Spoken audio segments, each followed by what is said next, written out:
ఆత్మబంధువులందరికీ నా యొక్క ఆత్మ ప్రణామములు. మాస్టర్స్, నేను మీ లలిత.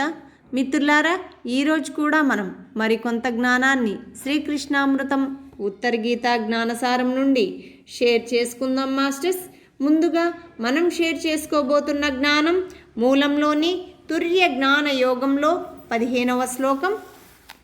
హన్యాత్ స్వయమిమాన్ కామాన్ సర్వాసి సర్వవిక్రయీ సర్వం నిషేధం కృత్వాపి కర్మభిర్న సబధ్యతే.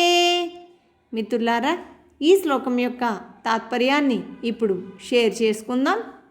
బ్రహ్మజ్ఞాని సకల సంచిత కర్మలను అంతం చేసుకున్నవాడై ఏ విధమైన నియమాలు లేకుండా సర్వాన్ని తినినా అమ్మినా చేయకూడని పనులన్నీ చేసినా గాని కర్మల చేత బంధింపబడని వాడుగా ఉంటాడు. మిత్రులారా, ఇప్పుడు వివరణ తెలుసుకుందాం. ఒకానొక బ్రహ్మజ్ఞాని ఆత్మానుభూతిని పొందిన యోగి తనకు తానుగానే తన అరిషడ్వర్గాలను చంపుకుంటాడు.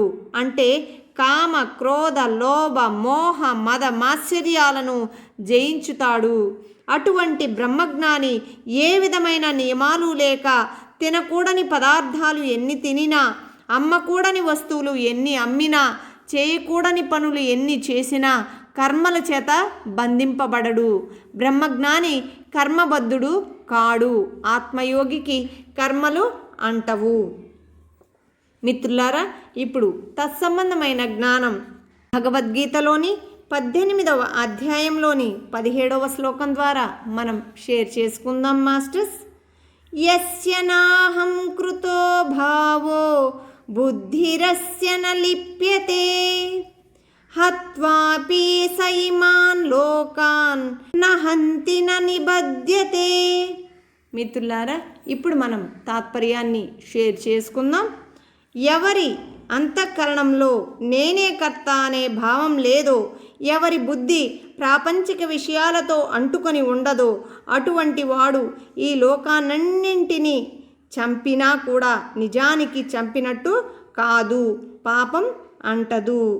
మిత్రులారా, ఇప్పుడు మనం మరొక శ్లోకం ద్వారా మరికొంత జ్ఞానాన్ని తెలుసుకుందాం. మాస్టర్స్, ఈ శ్లోకం మూలంలోని తుర్య జ్ఞాన యోగంలో 26వ శ్లోకం. ధ్యానాఖ్య యోగారణి దీపితేన పంచాత్మకం ధర్మ గుణేంధనేన యోగాగ్నినా వాయు సమన్వితేన దగ్ధం యుగాంతే కిల కర్మబంధనం. మిత్రులారా, ఇప్పుడు మనం తాత్పర్యాన్ని తెలుసుకుందాం. ధ్యానం అనే అరణిలో పంచభూతాత్మకమైన మనస్సును మధించినప్పుడు యోగం అనే అగ్ని పుడుతుంది. ధర్మగుణం అనే కట్టెలను ఆ అగ్నిలో వేసినప్పుడు జ్ఞానాగ్ని ప్రజ్వరిల్లి చివరకు కర్మలన్నీ దగ్ధమైపోతాయి. మిత్రులారా, ఇప్పుడు వివరణ తెలుసుకుందాం. ఈ ప్రపంచంలో మనిషిని పవిత్రుడిగా చేయడానికి జ్ఞానాన్ని మించిన సాధనం మరొకటి లేదు. అటువంటి జ్ఞాన సముపార్జన ధ్యానం వల్లనే సాధ్యం. 2 అరణి కట్టెలను ఒకదానితో ఒకటి తీవ్ర రాపిడికి గురి చేసినప్పుడు నిప్పు పుట్టి ఆ అరణి కట్టెలను కూడా దహించి వేస్తుంది. అదేవిధంగా ధ్యాన సాధనలో నాసికాగ్రంలో మనస్సును లగ్నం చేసి నిరంతర శ్వాస గమనికతో ఉంటే ఆలోచన రహిత స్థితి కలిగి మనస్సు దగ్ధం చేయబడి మనోశూన్యత కలిగి జ్ఞానమనే అగ్ని ప్రజ్వరిల్లుతుంది. శాంత, శమ, దమాది సద్గుణాలతో పరమాత్మునికి ప్రీతిపాత్రాలైన అహింస ప్రథమం పుష్పం మొదలుకొని సత్యం చైవాష్టమం పుష్పం వరకు గల అష్టవిధ పుష్పాలు అనబడే గుణాలను సమర్పించి అంతఃకరణ శుద్ధి గావించుకుని ధ్యాన సాధన ద్వారా జ్ఞానాన్ని పొందాలి.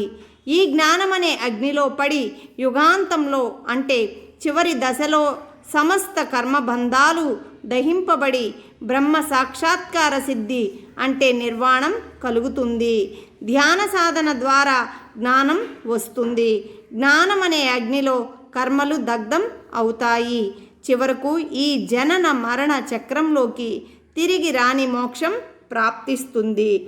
మిత్రులారా, ఇక్కడ అష్టగుణ పుష్పాలు అంటే అహింస, ఇంద్రియ నిగ్రహం, సర్వభూతదయ, క్షమ, శాంతి, తపస్సు, ధ్యానం, సత్యం. మిత్రులారా, తత్సంబంధమైన జ్ఞానం మరి మనం భగవద్గీత 4వ అధ్యాయంలోని 38వ శ్లోకం ద్వారా మనం తెలుసుకుందాం మాస్టర్స్. నహి జ్ఞానేన సదృశం పవిత్రమిహ విద్యతే తస్వయం యోగ సంసిద్ధః కాలేనాత్మని విందతి. మిత్రులారా, ఇప్పుడు మనం తాత్పర్యాన్ని తెలుసుకుందాం. ప్రపంచంలో జ్ఞానంతో సమానంగా పవిత్రమైంది ఇంకొకటి ఏది నిస్సందేహంగా లేదు.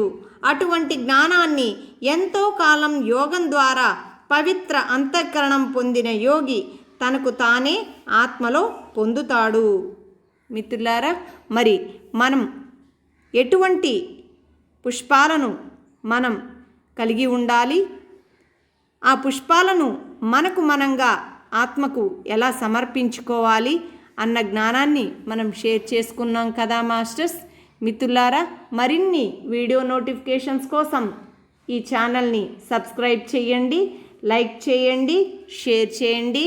Thank you very much.